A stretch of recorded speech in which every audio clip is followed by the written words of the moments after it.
Water's a precious commodity in the desert. The oryx herd makes sure everyone gets their fill before venturing off into the scorching sands. A lone hyena shows up, but nobody's breaking a sweat.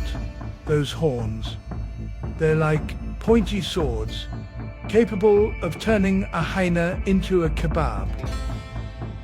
Naturally, the hyena isn't dumb enough to mess with these walking pincushions.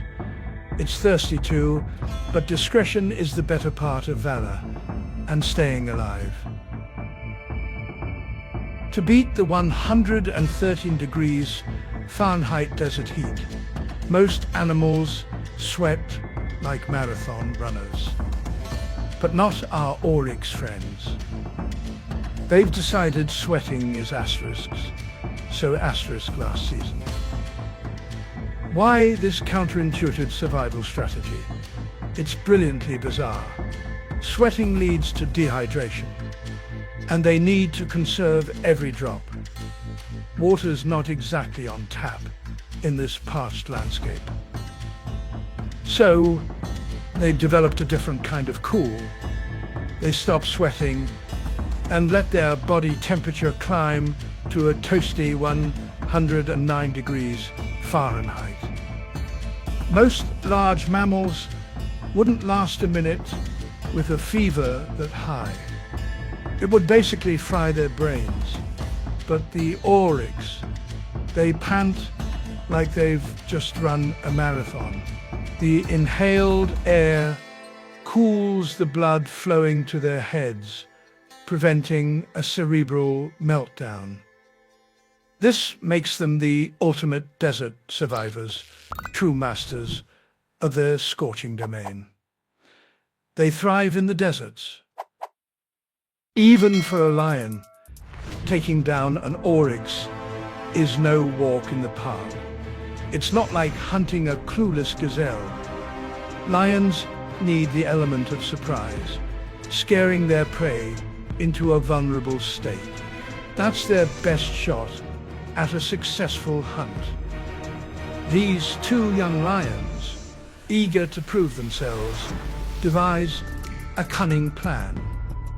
One lion boldly approaches the herd out in the open. All eyes are on the obvious threat. Classic distraction tactic. Meanwhile, lion number 2 is playing hide and seek, trying to get as close as possible. Stealth mode activated. Oryx are fast. Like really fast. Lions can't afford a long, exhausting chase under the blazing sun. Peeking from the bushes, looking all sorts of menacing. The decoy lion drives the herd towards the ambush. Ambush lion gets ready to pounce. Between the two of them, they almost snag a meal. But this is no ordinary prey. The oryx unleashes its deadly horns, targeting the lion at its rear. A few well-placed jabs, and it escapes the lion's clutches. The lions try to regroup, but they're clearly rookies. They have no idea how to handle those impressive horns. Despite their clever plan, the hunt is a bust. Better luck next time, kids. What happens when an oryx faces the fastest land animal, the cheetah? Those horns aren't just for show. They're serious business. They're like swords, earning them the nickname scimitar-horned oryx. If you're not lightning fast, don't even think about messing with them. Those horns are a herbivore's best defense. Cheetahs need a 5-member team for this challenging hunt. It's going to be a tough one. They split into 2 groups. One group creates a diversion, driving the adult oryx away, far, far away. The other group targets the weakest link, a young calf. Their plan is as clever as the lion's, but Mama Oryx isn't having it.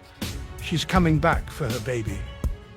They haven't managed to drive the adults far enough away, and they don't have enough time to finish off the calf. The larger orits take turns defending the little one. Teamwork at its finest. The cheetahs leave empty-pawed. Maybe next time they'll bring a bigger team.